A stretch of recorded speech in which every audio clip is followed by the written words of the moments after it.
Hey you guys, this is Josh and Carolyn with Homesteading Family, and welcome to this week's episode of the Pantry Chat Food for Thought. Yeah, we are out taking a few moments of a break outside right here at the homestead. Before we jump into the Harvest Kitchen, where we're going to discuss whether or not homesteading saves you money. Ooh, big topic. So come on over and join us at the Pantry Chat.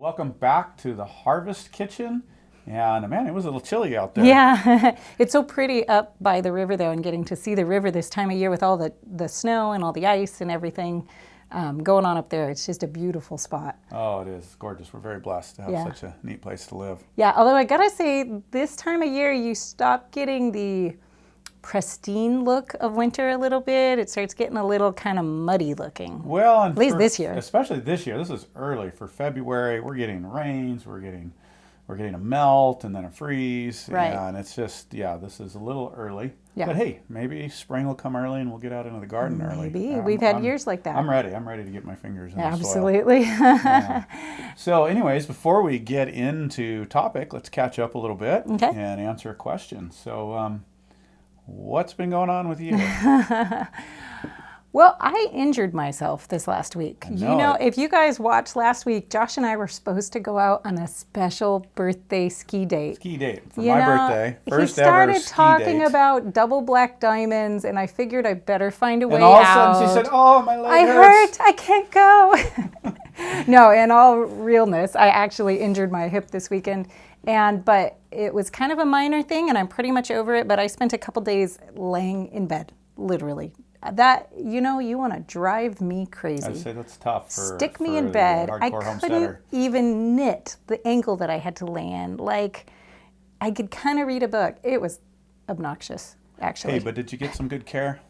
You took very good care of me. You took care of me. The kids took care of the house. Everybody did such a great job. I had to ask you to put my socks on every day and take them off, and you were very nice. Thank you for taking care of me. Everybody pulled together, and that's just part of, loving each other for one, but part of the homesteading life and just everybody pulling together. Oftentimes we're talking about pulling together for taking care of the animals or the garden. But sometimes it's pulling together when somebody's sick or when somebody's injured. Right. And it throws everything off. And really that kind of dominated the last week. Yeah, it did. But you're up and going and looking good and walking pretty good. Okay, I'm ready for the double black diamonds now. All right, let's go. Now we got to get back on the calendar before the snow melts. Before everything's gone. So you've been taking care of me, but what else have you been up to? Planning a trip. Yes. Here. Have some business to take care of and some family to go see. Yeah, so you're headed out of town. So headed out of town. You know what he's not saying? I'm going to go get a little sunshine. He's going to sunshine. He's leaving us here in the clouds, and he's going to go see the sun. Oh, now. I'm trying not to whine too much. I'll send you back a little, but you are too in a few weeks after that. I have a few weeks, and I get to go on a trip too. You also have a trip to California. I do. Why don't we get to do this together? Wouldn't that be nice? It would. Yeah, kids are getting older. Maybe one day we'll be able to do that. We are working on that later in the year. Okay. As the kids are getting older, I think we're going to get that opportunity. Yeah. Yeah. So I am curious. We talk about what we're doing. You guys, a lot of you do not live in the same climate that we live in. We're kind of getting stuck in this like perennial winter, and it draws out really long this time of year. Are any of you guys starting starts already? Are you gardening already? I know some people are gardening already. In the south, down in Texas. I mean, a lot of those folks have actually been going through the winter. They've been gardening it's straight round. Garden season, and then I know we even have a good group of friends here that are in the southern hemisphere. Mm-hmm. And we do. Yeah. We have followers from a lot of different places, and we love getting to hear what you guys are doing too. So share in the comments so we can see what you're doing. We don't actually answer a lot of the comments because we honestly just don't have the time to get to comments everywhere. Except for here. Yeah, the Q&As. We do a lot of Q&As, but we do try to read most of them. So we do see a lot of them. We do, and we are working on a place in a membership. I'm just going to give that a mention. We're not there yet. We don't have all the details, but it is coming in the next few months. where we are going to have a place to answer all of the questions Yeah. and to connect on a much deeper level. Right. Yeah. And so we're working on developing that. So that's part of what I'm working on. Yeah. And, another thing that you didn't mention that you are working on, even though you got a little sidelined, is Carolyn's getting ready to do her first live webinar. I don't know if I'm more excited or more nervous, but it is going to be a lot of fun. Oh, We've I'm got a excited for you. great topic. I don't know that I even brought that down for exactly. Can I try it? Word for. Okay, give it a try. See if you can get it. Seven herbs. No, it's 7 simple steps to effective herbal I don't know. We're butchering it. But it is a really, really good talk on being able to make herbs work for you and your family and the things that you're missing, the steps that you're missing to make it work. And this is just going to be so foundational. It's going to be one of those things that's going to be eye-opening and like, whoa, I never looked at it that way before. And it's going to really give you a framework to work in for bringing herbal medicine effectively into your home. And so excited about getting to share this. And if you've watched any of Carolyn's instructional videos, whether they be the paid ones or some of the other free ones, she's just great at distilling down some of this information and making it really simple and applicable and doable. Yeah. And so, but this is going to be a live event. Thank you. So this is going to be a new production for us, some new skills we got to put together to make this all happen. Little as new far as the technology and software, And got to go find another place to do it because our internet just doesn't handle this, which is why we haven't done some of these things. Living rural and remote, we just don't have the internet to do the live events that we would really like to be able to do. But we're going to make this one work out for you guys, and there will be a sign up in the description. Just click the See More button below this video. All right, well, let's get on to the question of the day. Yeah. Cool. Okay, let's see here. We've got a bunch of them, and let's check out this one from Jenny Purdue on canning meat, your raw pack canning meat video. And maybe this is a little tongue-in-cheek, but I think it bears answering. Why are you doing it outside, that is pressure canning the meat, if it's so safe? So in that video, you were canning, if you remember, because this video is a couple years old. Right. You were pressure canning on the outdoor chef cook stove outside. The camp chef's cook stove. And there's a reason for that. That has nothing to do with safety. Right. Okay. So that's actually a really good question because other people may be wondering that. I had not thought of that at all. In the video, I talk about how safe it is to can meat, and I'm actually talking about it from the preservation side, that canned meat is very safe, and there's very safe ways to can meat. Like there's a very scientific system for canning meat, and it's very safe. I think she's actually talking about the pressure canner itself, and if the pressure canner is safe, then why am I doing it outside? Right, because people are worried about them a pressure blowing up. Canner blowing up. That is one of the major concerns about a pressure canner. I am not canning outside because I'm worried about the pressure canner blowing up. I'm canning outside because the stove that we had indoors at that time was not strong enough to hold up the pressure canner. I do can inside. I can inside here all the time. In fact, if you're to see my canning class or even the free canning training that I do, we're canning inside. Hence why we have in the Harvest Kitchen a used commercial stove that we found very cheap exactly for that purpose, so that it can hold the weight of actually a couple of pressure canners when we get going. Right, and the pressure canner that I'm using in that video is my All-American 941. That holds 19 quart jars. I can't budge that thing when it's full. Like I cannot lift it up at all when it's filled. So it is very, very heavy, but it's really efficient when it comes to getting a lot done really fast. It is, but your average 30-inch electric stove or gas range is not going to handle that well. And actually, we did it inside for a while, and we started to buckle it a little bit. We started to break the stove, so don't do that. It's a very good reason to take it outdoors in that case. Absolutely, but it is completely safe. I have actually over-pressurized pressure canners, I think 3 different times now, and nothing bad happens. It didn't hurt the canner. It didn't hurt the kitchen. The regulator just rolls right off to the side. So the new ones are not like great grandma's pressure canner. They have redesigned them, and now they're actually quite safe. Right. So. And I think you talk about that in your Meals on the Shelf free training. I talk about that on Meals on the Shelf, and then I go into amazing detail on this in our actual canning masterclass, where I show you every single step of that and how to make sure it's safe and what you need to do to make sure that it is safe. So the Meals on your Shelf is actually a free 4-part series, and we'll leave a link for that down below. Right. In case you want to check that out and get some more Yeah. information, get started on canning or brush up a little bit. Yeah. Great. All righty. Well, we better dive into topic. Okay. And this is a big one, homesteading and money. Right. Yeah. And really the topic today is, does homesteading save you money?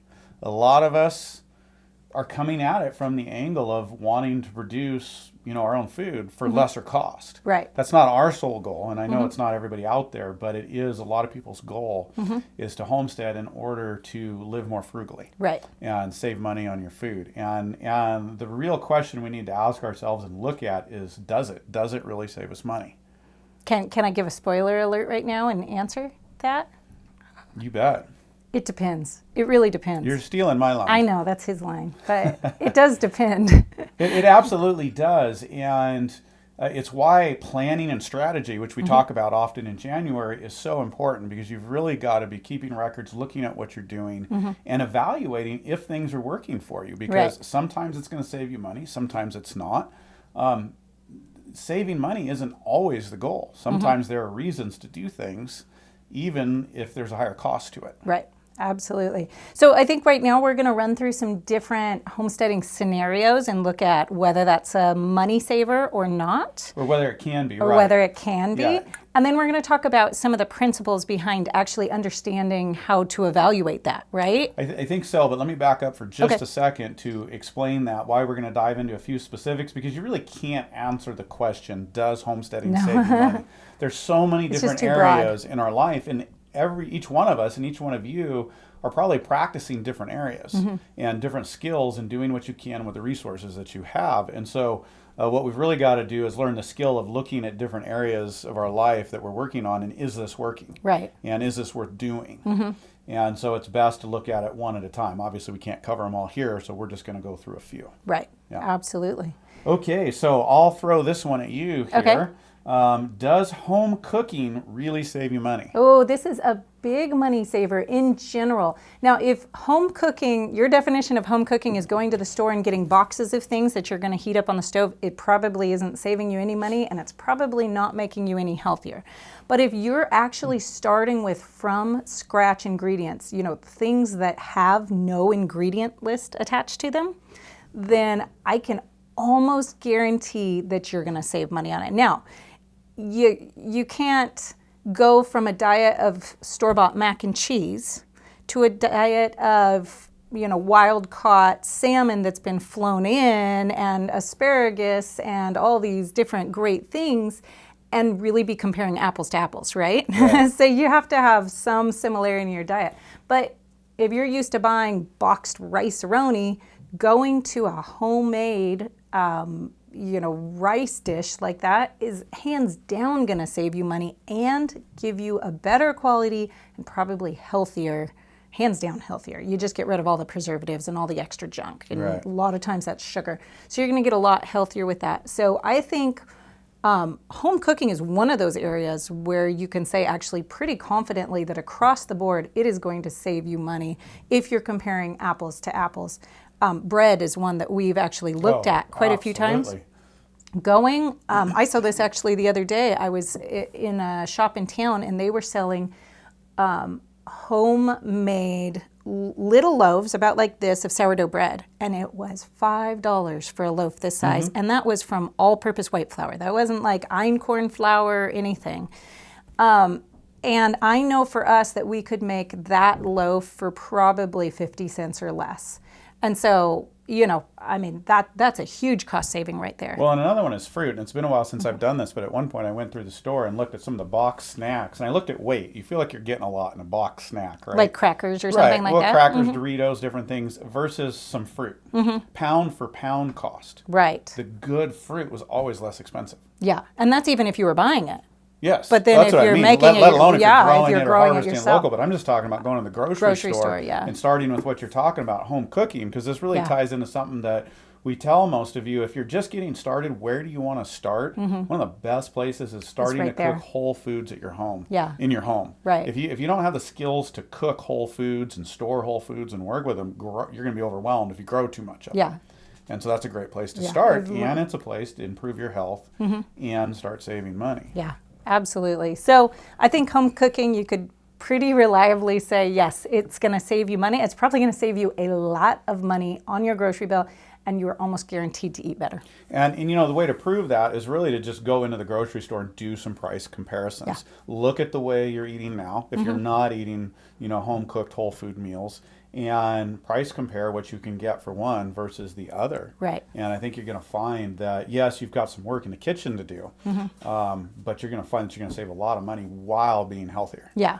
Okay, so let's move on to the next one. Absolutely. Oh, and I'll ask you this one. Can gardening save you money? Absolutely. Gardening can and generally should save you money. Now, if you're just getting started, there's always learning curves. We're going to experience failures. We're going to have hardships. Sometimes there's a bad year. But as you get going, hands down, gardening is one of the best places to start for homesteading as a skill to learn, but as saving money. And I don't think ever had a garden in the cost. We don't do a cost analysis every year, right, you know, versus the grocery store. That's cumbersome. But here and there, I've tested it. And every year, hands down, we have produced way, way more.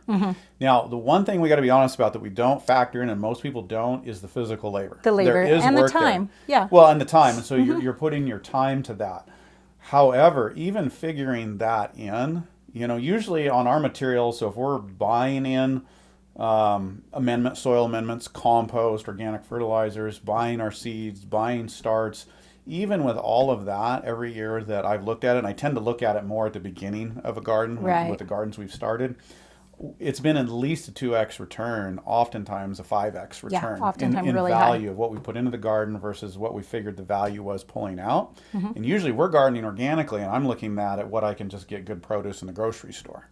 So gardening very much is an area that's a great place to start that should save you money. Okay, so let me ask you a specific question. Okay. Let's say there's somebody who is not gardening right now, and they say, well, I want to put in a little raised bed in my front yard. They're going to put up a simple raised bed structure, bring in all the soil, and then grow, 4x8, some standard size. Is that going to save them money on the first year? It's going to depend on what you grow. Going to depend on And what I'm you going to grow. tell you what I would recommend to grow, and that is leafy greens. Yeah. Both for fresh eating and cooking. You can grow a lot of greens in a space like that. You can harvest multiple times throughout the year and get a really, really high yield. And we've talked about this before. We did an experiment one year on a bed just about like that. And we pulled all of our greens for a family of like 7 at the time for 5-6 months. And we still sold like 100 pounds It was some of crazy greens out of that bed. Now, the soil was well developed. It was good soil in there. And we seeded that 2 or 3 times.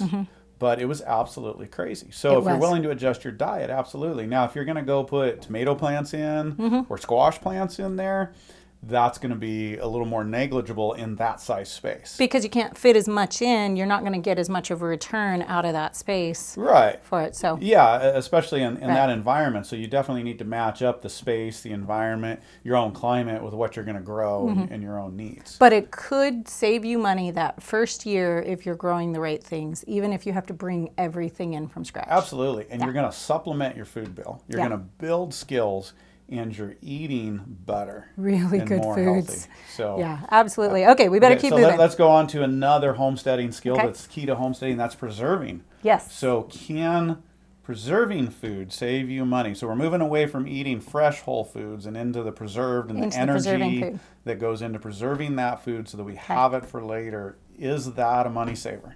This is one of those areas where it really depends. And it depends on how are you getting the produce. If you're getting it for free because you're raising it yourself, or, you know, we've often had the opportunity to go glean people's fruit trees. We haven't done the work except for harvest. We didn't do any work to grow it, but they've said, I have more than I can handle, come get it, and it's yours. And so in that scenario, that generally saves you money, but you do have to factor in the time spent. There is a lot of time wrapped up in some types of preserving. Some types of preserving less, and usually that depends on the actual produce that you're working with as to how that's going to turn out. So can it save you money? Yes, it can save you a lot of money.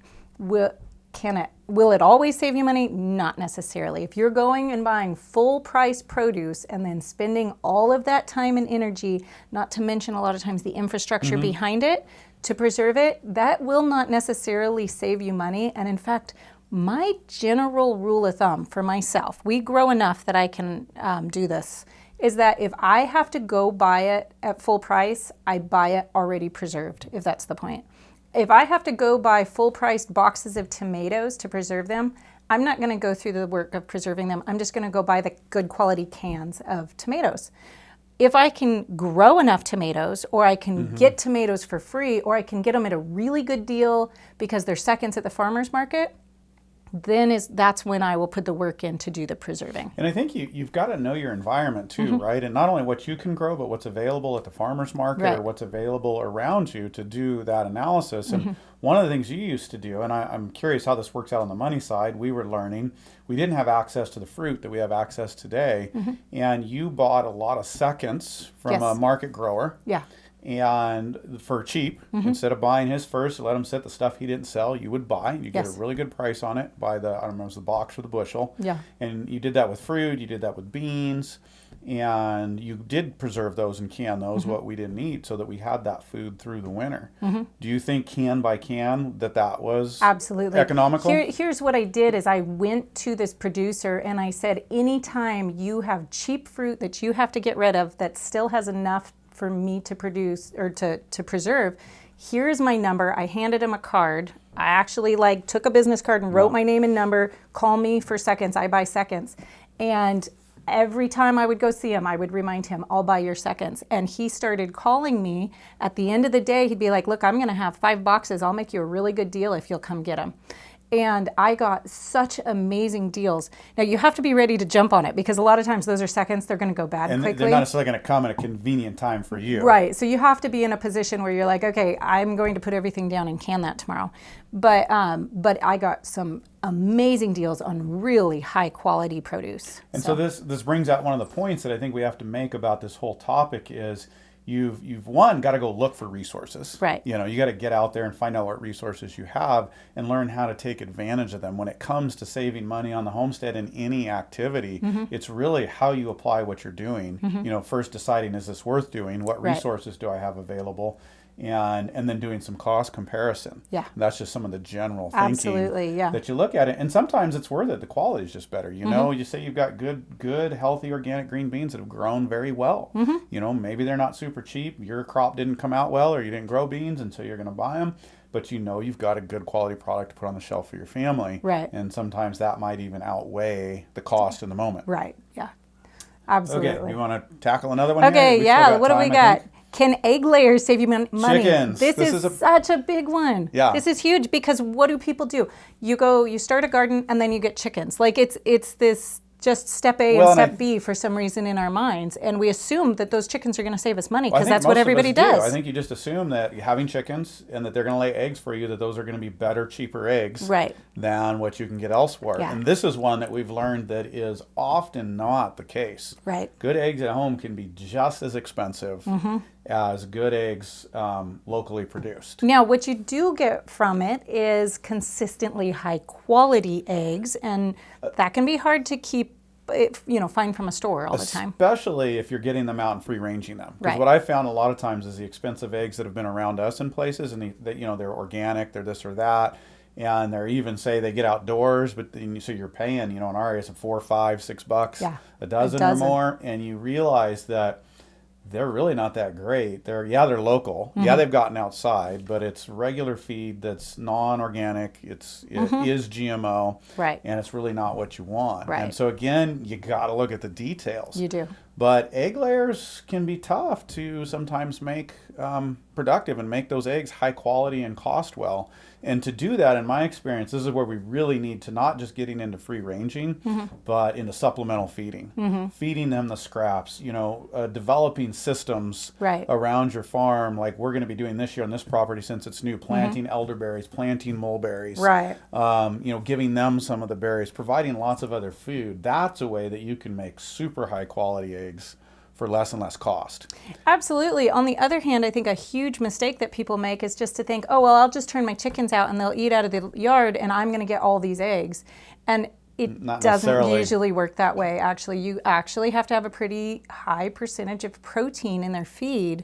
And so if they're just scratching out of the yard, they're not necessarily going to get that protein. They may be very healthy chickens, they may be very happy chickens, but you might not get a lot of eggs. Well, and the breed's important too. And I'm new to the concept of chickens, but I'm very familiar with beef cattle and understanding the genetics of beef cattle a little bit. And they're, and especially like in a milk cow, how productive is she versus what she consumes? Right. And we just ordered some new chickens this year that you picked out, and I was just reviewing those, literature on those, and realizing, and I hadn't really thought about this, these are chickens that they're a cross. The Novagen. Novagen, yeah, they're a Red Star type chicken. Right. Yeah. And they were known to have a very low maintenance, low feed cost, high egg production. Right. So there's a whole nother area to explore right there. Absolutely. Is just the type of chicken can make a difference, let alone your own environment and your own inputs. So the big deal breaker on chickens is what kind of feed you can get in your area for what cost. Some places it's really hard to get high quality feed for decent cost. Right. Now we are missing one point, Okay. and it's we're in winter, and I'm not doing this right now, and it's been a while since I did the video, but I want to mention it because one thing you can do to save costs on chicken feeds is to ferment it. Yes. Ferment and Right. sprout it, and we do have a video on that. We'll post a link below, and you need to do this with cracked grains and whole grains, not your pellets. Right. You just turn to mush, but there's a way to draw out the nutrition and help out with chicken feed. So anyways, just to wrap that up, chickens is one that's kind of a large myth. Right. That it just is going to save you money. It's a great starting place. It's great for people because they're small animals, and it's a good way to learn. Chickens. But you really got to do your numbers and analysis to know if it's really saving you money. Right. Okay? Yeah. Okay, let's get to a few more here. This is a really good one. I like this one. Yes. And this is, can a milk cow save you money? Oh boy, can it. I got to say, the milk cow next to the garden, if you have the ability to keep a milk cow, is the highest producer on the homestead in value for inputs. The value that you can draw out is extremely high. Now, absolutely on what you're saying. I totally agree with that, because if you take the amount of milk that is produced in a week and you take the amount of items that you make with it, yogurt, cheese, butter, just drinking milk, ice cream, and you cost that out at the store, the value you're getting is astronomically high. The challenge is that most of us are not spending that much money on dairy every week. So, is it one for one? If you're already spending that much money on dairy, then it's an amazing deal. Depends on what your family consumes, Exactly, right? yeah. And, a lot of families are smaller. We have a large family, and so milk cow is very appropriate for us. We could actually use 2 as far as the cream goes. Yes, we could. And still make it profitable. Right. But that's not for everybody, and so there's other ways to go about it. There's definitely goats and goat's milk. A lot of smaller families do that. But the dairy cow just is very, very high productivity. Yes. Even on hay. And I am not a proponent of keeping a dairy cow in a small pen and just feeding her hay. But if you have space, but you don't have a lot of pasture, so say you live in a drier climate and you have an acre or 2, but you can't grow the feed and you need to buy the feed in and you're thinking about it, it's worth the cost analysis. Yeah. Because even buying in high quality feed, if you will make butter, Especially if make you'll do yogurts, that. Yeah. kefirs, cheeses, and that's all a lot of work, but the value is there. And dollar for dollar, she's a high value item Right. on the farm. Absolutely. And then there's that other thing that she produces, and I think I'm going to totally butcher this old Chinese proverb, but what is the first produce of any animal? The very first product? It's its poop. It's going to offset your compost costs. You get really high quality fertilizer for your areas too. Absolutely. And that is actually really important on the homestead if you're trying to start growing your own We need stuff. to be recycling our fertility and getting that back in the soil. And so that is another area that the cow contributes to more than really any other. The cows really have the largest contribution there. Little work comes with that. And we're dealing with that in the barn right now. We're actually composting in the barn. Yeah. But it's great. We're building, this is going to be one of the first years, I think, that when we go to prep the garden this fall, that we may not have to bring in any compost. Now, I saw a comment that somebody made that said that composting in barns used to be the old standard. That's what everybody did. Really? That was I didn't very see that. standard. I can't remember where it was that I saw that, but it was in reference to you composting in the barn and how normal that is in history. It's not normal today, but historically. It makes sense because people have just had to make the most of every little bit. And this Right. this is part of the homesteading mindset that's exciting, and where you can save money, and more than saving money, drastically increase value Right. in what you're doing. And in years gone by, when people didn't have the technology, they didn't have the mobility, they didn't have the grocery stores, whether it was the farm or not, but particularly on the farm, they had to make everything count. And they realized the value of the poop. Right. As you say, that was one of the higher value items correctly used. Yeah. And so that's definitely something we want to do here. Right. And good to bring that out. I wasn't even thinking along those lines. So Okay, can we do the last one? Because I know people are going to ask about it.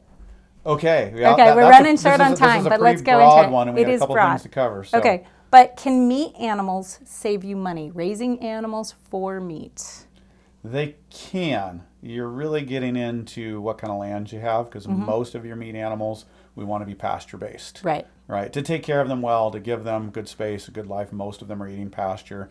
Pigs, people are doing more pasture raised pigs, but they can still eat a variety of foods, and we certainly want to take advantage of that. And I think this is a good transition, is you really have to take it animal by animal, and I mean type. Yeah. Pig, sheep, cow, goat, Chicken. rabbits, chickens, ducks, geese. What resources do you have? Yeah. And which animals fit for you? What kind of work does it take? And you have to put all those pieces to consider. And really, you got to consider the land. If you're buying the land, that's a cost. Yeah. You're paying taxes on that. And so you certainly want to use that land the best you can, but it also is costing you. And so you've got to factor that in. Right. So can they? Yes. But this just kind of leads into maybe some of the principles or things to consider. Sure. How do we look at and decide? And that's the thing that I think that I want to convey the most here is, does homesteading family save you money?